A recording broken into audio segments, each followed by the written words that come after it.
माँ ठाकुरेर जय। Welcome to MTJ Priyanka classes. आज हमारे गणित में जो नया टॉपिक है वह टॉपिक है गुणनखंड यानी फैक्टर्स। फैक्टर्स होते क्या हैं? कोई संख्या यदि दूसरी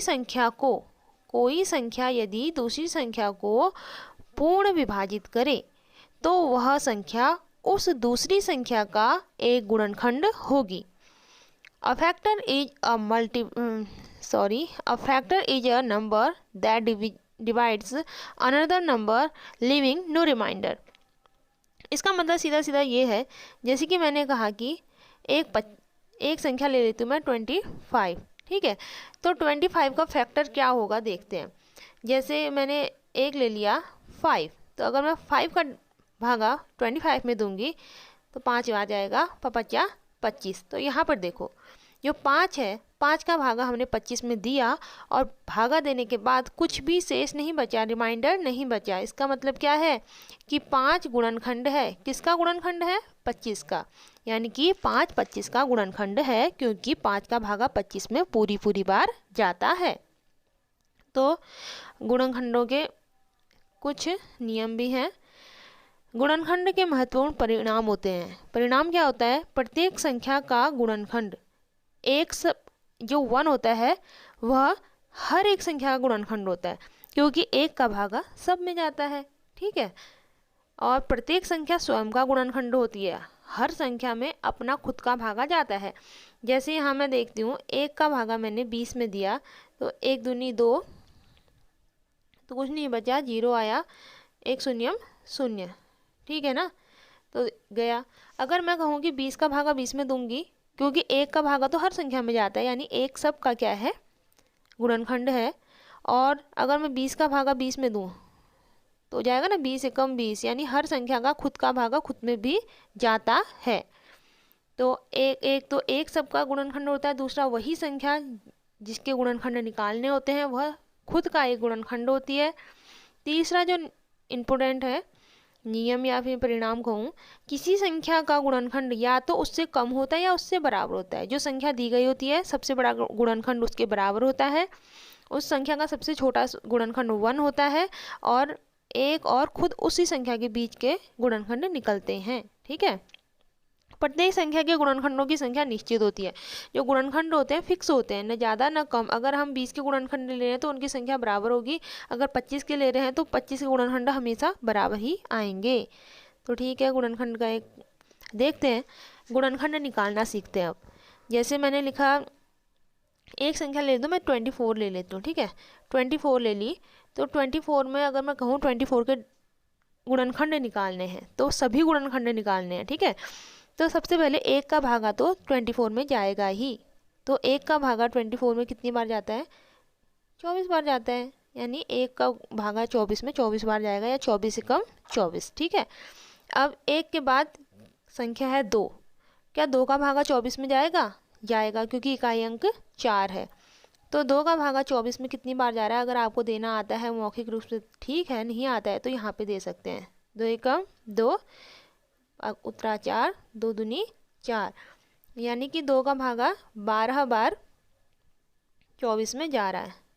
अब 3 का भागा जाएगा नहीं जाएगा? जाएगा ना, 3 के पहाड़े में 24 आता है, 3 अठे 24। 4 का भागा जाएगा? जाएगा, क्योंकि 4 के पहाड़े में भी 24 आता है, 4 छक 24। अब 5 का भागा नहीं जाएगा, क्योंकि इकाई में 4 है।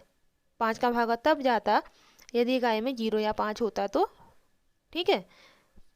यहाँ तो इकाई में 4 है, ना 0 है और ना ही 5 है। अगर 4 इकाई में है, इसका मतलब 5 का भागा नहीं जाएगा। 5 के बाद 6 आता है, और 6 तो ऑलरेडी यहाँ पर आया है। जो संख्या पहले से होती है उसे दोबारा से नहीं लेना पड़ता, ठीक है। तो 6 आया है, तो 6 से हम यहाँ को देखो, 1 2 3 4, फिर हमको 6 के पहाड़े में पहुँच गया, तो 6 का पहाड़ा नहीं लगाएंगे, क्योंकि 6 यहाँ आ गया है। तो 6 के बाद 8 बार ऐसे उल्टा चलने लग जाता है ना। तो मैं देखती हूँ 24 के गुणनखंड। 24 के गुणनखंड है हमारे 1 2 3 4, 1 2 3 4, ऐसे करके आ गए हम नीचे। अब इधर से ऊपर को चलो, ठीक है। उसके बाद क्या है? 6 8, फिर 12 और खुद 24। ठीक है, तो ये हमारे 24 के गुणनखंड हैं। तो गुणनखंड तो इस तरीके से निकालेंगे। ठीक है, अब इसके बाद एक होता है अभाज्य गुणनखंड। क्या होते हैं? अभाज्य गुणनखंड। तो 24 के अभाज्य गुणनखंड निकालने होते हैं तो इस तरीके से निकालेंगे, सीढ़ी जैसी बना के। ठीक है, 24 रखा, एक डंडा यहाँ से डाला, एक यहाँ से डाला।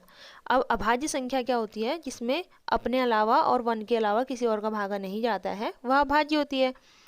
तो यहाँ पे अभाज्य संख्या 2 है, क्योंकि 2 में खुद 2 का ही भाग जाता है और एक सिर्फ 1 का भाग जाता है। और 3 भी है, क्योंकि 3 भी किसी और के पहाड़े में नहीं आता है, अपने ही पहाड़े में आता है या 1 में आता है। ठीक है, फिर 4 में तो 2 के पहाड़े में जाता है। 5 है अभाज्य संख्या, क्योंकि 5 भी खुद के पहाड़े में आती है। फिर 7 है, फिर 11 है। तो इस टाइप से ये सब अभाज्य संख्याएं हैं, तो हम इन्हीं का भागा देंगे अभाज्य संख्याओं का। ठीक, तो यहाँ पे इकाई अंक 4 है तो 2 का भागा जाएगा, 2 एकम 2, 2 दूनी 4। इकाई अंक 2 है तो 2 का भागा और जाएगा, तब तक भागा देंगे जब तक 2 का भागा ज़्यादा रहेगा। ठीक है, 2 छक्के 12, 2 तियाँ 6। अब किसका भागा जाएगा? 3 एकम 3। तो इसको सजाने का तरीका क्या है? देखो, जो अभाज्य गुणनखंड सजाते हैं उसमें सबसे पहले संख्या ले लेते हैं। ठीक है, एक मिनट, हाँ इसको मिटा लेती हूँ।